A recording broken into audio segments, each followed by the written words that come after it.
প্রিয় শিক্ষার্থীবৃন্দ, আজকের ইংরেজি ক্লাসে সবাইকে স্বাগত জানাচ্ছি। আমি মোহাম্মদ মুশাররফ হোসাইন। আজকে আমাদের আলোচনার বিষয় হচ্ছে WH কোয়েশ্চন। এবং আমরা জানি যে স্নাতক শ্রেণীর, স্নাতক পাস অথবা স্নাতক অনার্স শ্রেণীর শিক্ষার্থীদের সিলেবাসে, জাতীয় বিশ্ববিদ্যালয়ের সিলেবাসে WH কোয়েশ্চনের ব্যাপারটি অন্তর্ভুক্ত আছে। অর্থাৎ এর উপর একটি প্রশ্ন হয়, সাধারণত সচরাচর একটি প্রশ্ন হয়ে থাকে এবং আমরা প্রশ্নের উত্তর লিখি, প্রশ্নের উত্তর আমাদের করতে হয়। আসলে আমরা কি এই জায়গায় আমরা কি উত্তর লিখি? না, আসলে উত্তর দেয়া থাকে, আমরা বরং প্রশ্ন লিখি। অর্থাৎ কিছু স্টেটমেন্ট দেয়া থাকে, কিছু কথাবার্তা থাকে এবং ওইসব কথাবার্তার বিপরীতে আমাদেরকে কিছু প্রশ্ন লিখতে হয় এবং সেই প্রশ্নগুলো আসলে প্রশ্নবোধক ওয়ার্ড ব্যবহার করে বা কোয়েশ্চন ওয়ার্ড ব্যবহার করে তৈরি করতে হয়। আর ইংরেজিতে কোয়েশ্চন ওয়ার্ডগুলা আর প্রায় সবগুলোই কিন্তু বানানের ক্ষেত্রে W এবং H এই দুটো বর্ণের উপস্থিতি দেখতে পাওয়া যায় এবং এই জন্য কোয়েশ্চন ওয়ার্ডগুলোকে WH ওয়ার্ডও বলা হয়।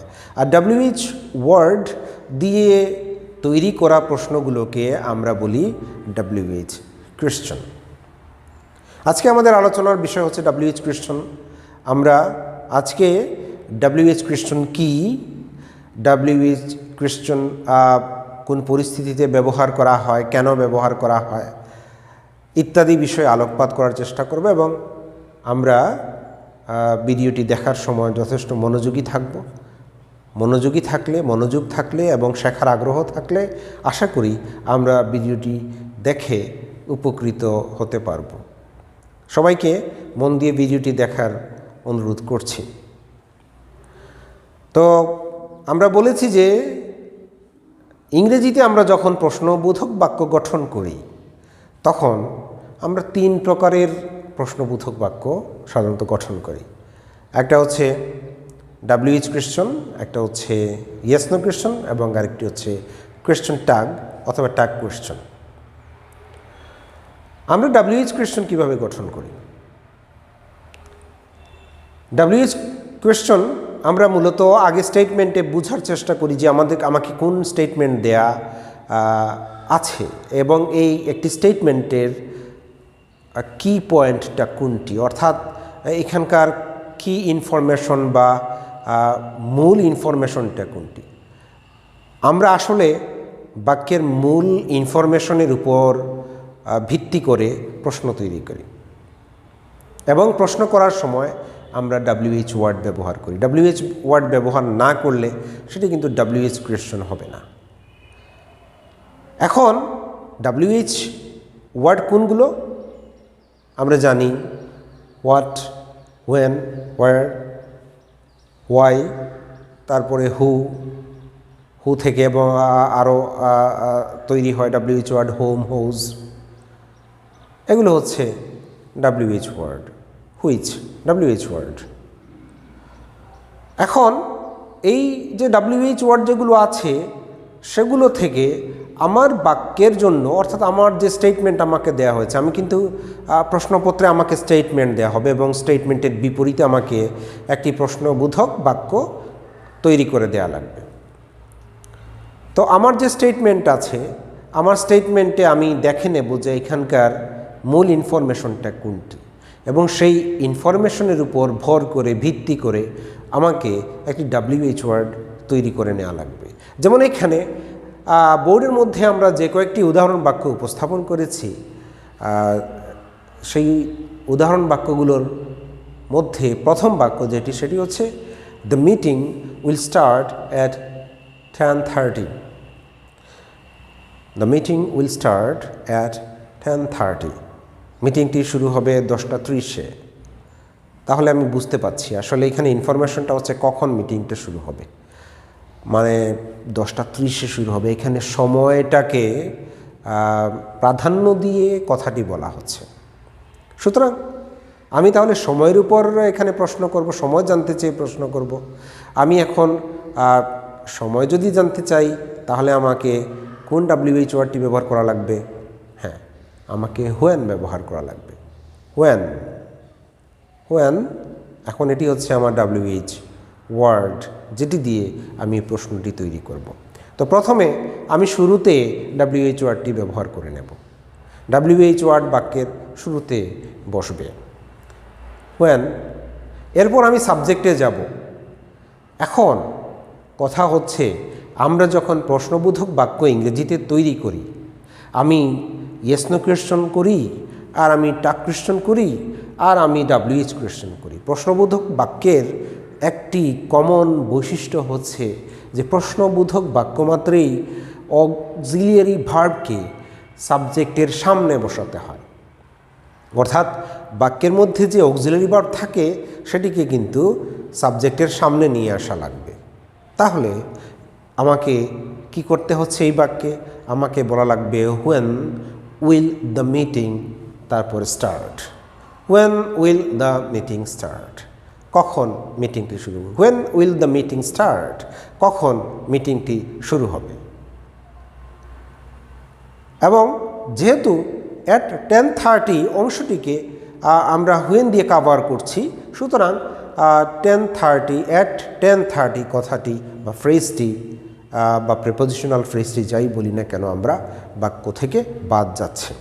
অর্থাৎ এটি উত্তরে আসবে, প্রশ্নতে এটি থাকছে না। কখন মিটিং শুরু হবে, কখনের উত্তরে 10:30 হবে। যখন আমি বাক্যের মধ্যে কখন ব্যবহার করেছি তখন আর 10:30 অ্যাট 10:30 এই কথাটি আর থাকছে না। পরের বাক্যটি কি ছিল? পরের বাক্যটি ছিল কি বলা হচ্ছে, আই ওয়ান্ট সাম মানি, আমি কিছু টাকা চাই। আই ওয়ান্ট সাম মানি, তাহলে কি প্রশ্ন কি হবে? আমি কখন বলবো যে আমি কিছু টাকা চাই? কোন প্রশ্নের উত্তরে আমি এটা বলতে পারি? হ্যাঁ, আমাকে যখন কেউ বলবে তুমি কি চাও, তুমি কি চাও, তখন উত্তরে আমি বলবো হয়তোবা আমি কিছু টাকা চাই।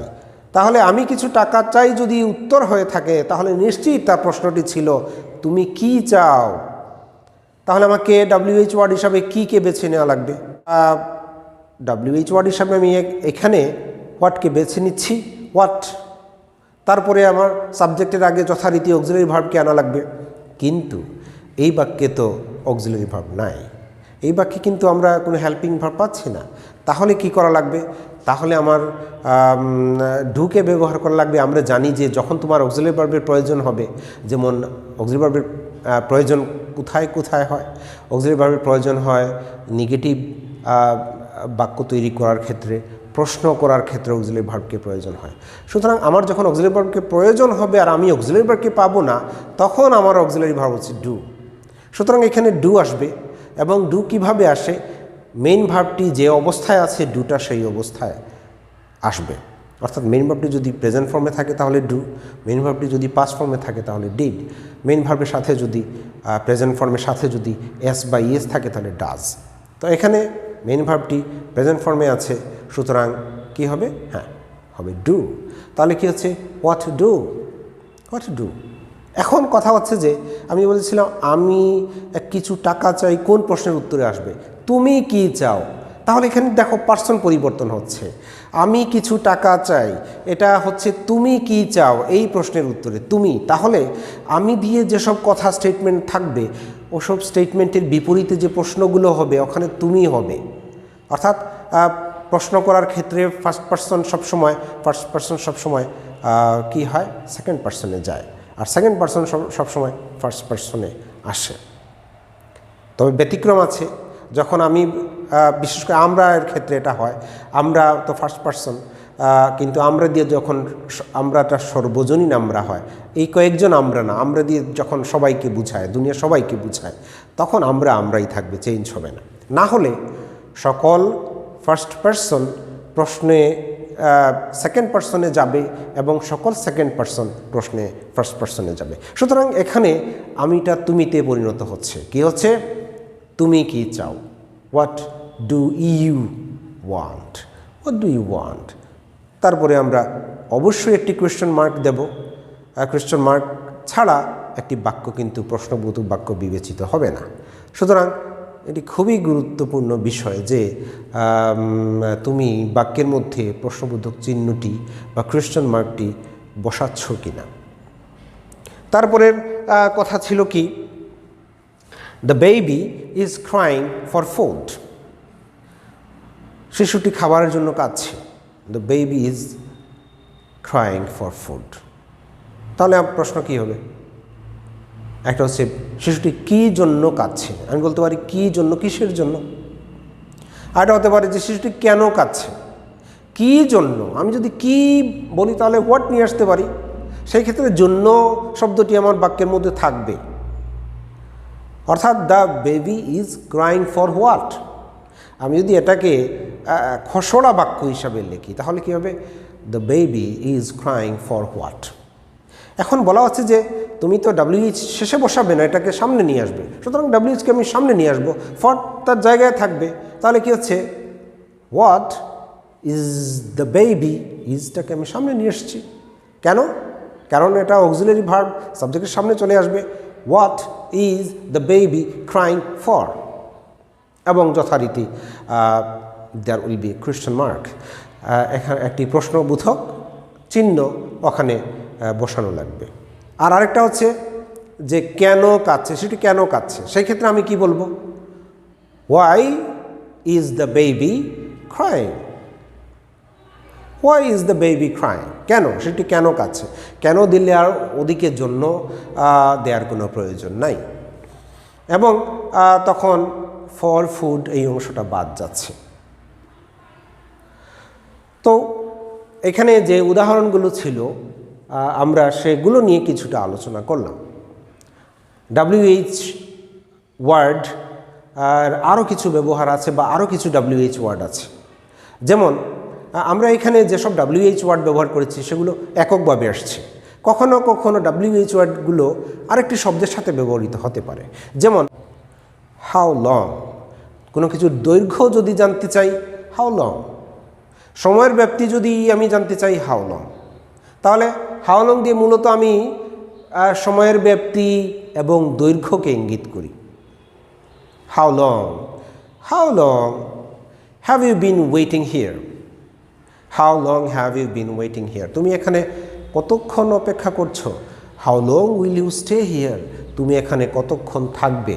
অর্থাৎ আমি যখন সময়ের ব্যাপ্তি সম্পর্কে জানতে চাই তখন কিন্তু আমি হাউয়ের সাথে লং নিয়ে আসি, এবং তারপরে আমি সাবজেক্টের আগে অক্সিলারি ভার্ব বা অন্যান্য যে ফর্মালিটিগুলো আছে সেগুলো আমি বাক্যের মধ্যে পালন করার চেষ্টা করি। এরপরে হচ্ছে যে তুমি যখন কারোর বয়স জানতে চাও তখন তুমি বলো হাউ ওল্ড, হাউয়ের সাথে ওল্ড শব্দটিকে তুমি যোগ করো। How old is your grandfather, তোমার দাদার বয়স কেমন। How old is your grandfather. এরপরে হচ্ছে আমি যখন কোন অর্থে হুইচকে ব্যবহার করি তখন হুইচের সাথে আমি আরেকটা শব্দকে কিন্তু নিয়ে আসি। যেমন she visited England, Australia and Germany, say England, Australia এবং জার্মানি ভ্রমণ করলো। আমি বলবো কোন দেশগুলো সে ভ্রমণ করলো। হুইচ কান্ট্রিজ, হুইচ কান্ট্রিজ, এখানে WH এককভাবে আসেনি, হুইচের সাথে আমি কান্ট্রিকে নিয়ে এসেছি, তারপরে আমার ওই ব্যাপারগুলোতে আমি গিয়েছি যে অক্সিলারি ভার্বকে সাবজেক্টের আগে নিয়ে আসবে। হুইচ কান্ট্রিজ অথবা হোয়াট কান্ট্রিজ, কী কী দেশ বা কোন কোন দেশ। What countries did he or she visit, অথবা which countries did he or she visit. তারপরে আছে যে একটা কিছু কতদিন পর পর ঘটে, এই ব্যাপারটা জানতে আমরা হাউ অফটেন অথবা হাউ অফেনকে ব্যবহার করি। How often does he visit his family, how often, কতদিন পর পর সে কতদিন পর পর সে তার ফ্যামিলিকে ভিজিট করে। উত্তরে হয়তো আসবে he visits his family twice a week, সে তার পরিবারকে সপ্তাহে 2 বার দেখতে আসে। তো এইভাবে আমরা ডেসক্রিপশন অংশে আরও কিছু WH ওয়ার্ডের ব্যবহার দেখিয়ে দেব। তোমরা WH ওয়ার্ডের ব্যবহার বা উদাহরণগুলো ডেসক্রিপশন অংশ থেকে দেখে নাও এবং তোমাদের যদি কোনো প্রশ্ন থাকে, তোমাদের যদি এই বিষয়ে কোনো প্রশ্ন থাকে তাহলে তোমরা কমেন্ট অংশে প্রশ্নগুলো করতে পারো, আমরা উত্তর দেওয়ার চেষ্টা করব। আজকের মতো সবাইকে ধন্যবাদ।